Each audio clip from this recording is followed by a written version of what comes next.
Hey everyone, welcome back to The Simple Why. Today we're going to talk about something really interesting and honestly, kind of surprising. Why did the ancient Egyptians love cats so much? Not just like pets, but like sacred, powerful, almost divine beings. Let's explore the story behind it. To understand this, we need to go way back in time. Ancient Egypt was built around the Nile River. The river gave people water, food, and life itself. But even with all that, life was not easy. There was a big problem. Rats, mice, and snakes were everywhere. They destroyed food supplies, ruined crops, and spread disease. And in a civilization that depended completely on stored grain, that was a serious threat. People needed protection, but they didn't have modern tools. No poison. No technology, no machines. And that protection came from a very unexpected helper, the cat. At first, these were wild cats. They started coming close to human settlements because there were so many mice and easy food sources. People didn't try to control them. They didn't train them. They just watched. And then they noticed something amazing. The cats were doing exactly what they needed. They were hunting mice. They were protecting food storage. They were keeping homes safer without asking for anything in return. No commands, no rewards, just instinct. And that changed everything. Because in a world where survival depended on food, anything that protected food was incredibly valuable. So slowly, something started to happen. People stopped chasing the cats away. They started letting them stay. And over time, cats began moving into human spaces. They weren't forced. They chose to be there. And in return, humans started feeding them, protecting them, and caring for them. This wasn't a typical human-animal relationship. It was something different. A quiet agreement. You help us survive, and we let you live among us. And that bond kept growing. As generations passed, cats became part of daily life in ancient Egypt. They weren't seen as wild animals anymore. They became protectors of the home.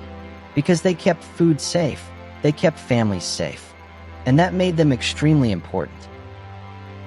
So important, in fact, that harming a cat became a serious crime. It wasn't just frowned upon. It was dangerous. There are historical accounts suggesting that killing a cat could lead to severe punishment, even death in some cases. That might sound extreme today, but in ancient Egypt, cats were tied directly to survival. No cats meant more pests. More pests meant less food. Less food meant danger for the entire community. So protecting cats wasn't just cultural, it was logical. But then something even deeper happened. The Egyptians didn't just respect cats. They started to connect them to the divine. Over time, cats became linked to a powerful goddess named Bastet. She was the goddess of home, protection, fertility, and family. At first, she was shown as a lioness, fierce and powerful. But later, her image changed. She became represented as a woman with a cat's head. This wasn't random. It reflected how Egyptians saw cats. Sometimes gentle, sometimes protective, always alert, always watching. To them, cats weren't just animals anymore. They were living symbols of divine protection. So when an Egyptian looked at a cat, they didn't just see a creature. They saw a connection to something higher, something sacred, and that belief shaped everyday life. Cats were allowed inside homes freely. They would walk around, sleep near people, and even sit under family tables during meals. They were treated with care and respect. Some families even decorated their cats with jewelry, collars, and special ornaments. They were not just tolerated, they were valued. And when a cat died, the reaction was deeply emotional. Families mourned them. Some even shaved their eyebrows as a sign of grief. That level of mourning wasn't common for animals. It shows how strong the emotional bond really was. But there was more to it than just survival or emotion. The Egyptians also believed cats had something mysterious about them. They moved silently. They could see in the dark. They reacted instantly to danger. To people in ancient times, that didn't feel normal. It felt supernatural.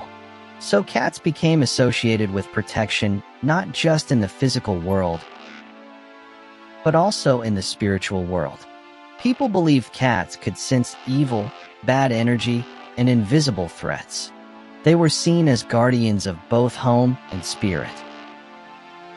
Because of this, cats became so important that Egypt tried to protect them even beyond its borders. There are records suggesting that exporting cats was restricted or heavily controlled. Foreign traders sometimes tried to smuggle them out because they were so valuable, but Egyptians saw them as part of their identity. Losing cats meant losing something sacred. And that is how deeply they were connected to them. Even today, we can still see echoes of that ancient relationship. Some modern cat breeds, like the Egyptian Mau, still carry traits that resemble ancient Egyptian cats. Fast, alert, elegant, and deeply connected to humans. It's like a living reminder of that ancient bond. So when we look back, the question becomes simpler. Why did ancient Egyptians love cats so much? It wasn't just one reason. It was everything together. Cats protected their food. Cats protected their homes. Cats protected their survival. Cats felt mysterious and divine. And cats chose to live alongside humans. But maybe the most important reason is this. Cats were independent, but still close. They never fully belonged to humans. And yet, they shared their world with us.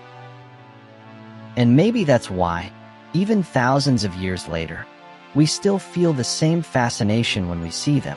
Because cats never really stopped being what the Egyptians saw them as. A mystery, a guardian, and a silent companion that decided, on its own terms, to stay with us. And that's the story of why ancient Egyptians loved cats. If you enjoyed this video, don't forget to like, subscribe, and stay tuned for more stories here on The Simple Why. Thanks for watching, and I'll see you in the next one. And if you enjoyed this story, make sure to check out our next videos. Why we dream every night, and why the ocean is still mostly unexplored. Each one reveals another fascinating mystery of our world in a simple and easy to understand way. So stay curious, keep learning, and I'll see you in the next video here on The Simple Why.